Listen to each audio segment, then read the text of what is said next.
श्रीराम समर्थ. परमपूज्य बेलसरे बाबा लिहितात, गेल्या समासात भक्त कोणत्या दृष्टीने आत्मस्वरूप पाहतो ते सांगितले.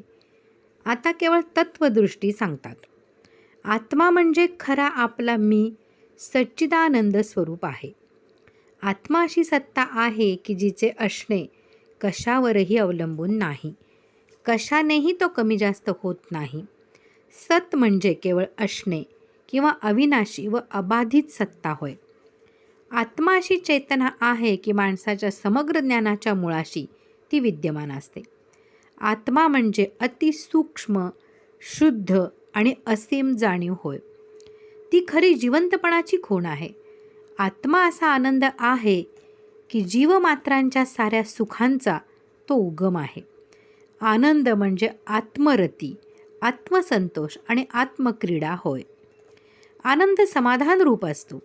अशा आत्मस्वरूपात स्थलकाल पदार्थांनी व्यापलेले जग दृश्यपणाने आपल्याला दिसते. इतकेच नव्हे तर ते आपल्याला संपूर्ण खरे वाटते. आत्म्याचे व जगाचे धर्म भिन्न आहेत. आत्मा ब्रह्मस्वरूप असून जगामध्ये तो जीवपणाने वावरतो. आत्मा अजन्मा व अमर असून जीव जन्मतो व मरतो आणि पुन्हा पुन्हा जन्मास येतो.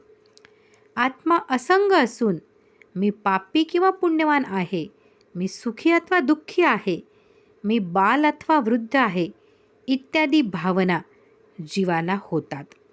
आत्मा स्थलकालातीत आहे, त्यांचा प्रकाशक आहे. तरी मी जातो येतो, मी काल होतो, आज आहे, उद्या असेन इत्यादी स्थलकाल मर्यादा सांभाळून जीव जगतो. याचा अर्थ असा की आत्मा एकला एक असून त्याच्यात अनेक दिसते. तो चिन्मय असून त्याच्यामध्ये अचेतन अनुभवास येते. तो आनंदमय असून त्याच्या ठिकाणी दुःखाची प्रत्यक्ष प्रचिती येते. म्हणजेच जे जेथे नाही ते तेथे भासते. ते नुसते भासते असे नाही, तर ते पूर्ण खरे वाटते. आत्मस्वरूपातच त्याच्याहून भिन्न धर्माचे हे जग पाहून आपण अगदी मोहून जातो. आत्मस्वरूपाचे अज्ञान याचे मूळ कारण आहे. अज्ञान हीच अविद्या होय.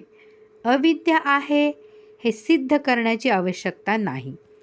ती निवृत्त कशाने होईल हे शोधून काढणे महत्त्वाचे आहे. आपल्या जीवाशी घट्टपणे जडलेली अविद्या ती आहे याची नुसती खात्री होऊन आपल्याला सोडित नाही. अविद्या अथवा अज्ञान म्हणजे ज्ञानाचा नुसता अभाव नव्हे. अविद्येला स्वतःची शक्ती आहे.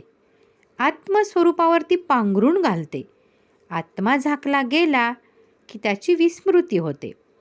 आत्मविस्मृत बुद्धी स्वतःबद्दल व जगाबद्दल विपरीत कल्पना करते.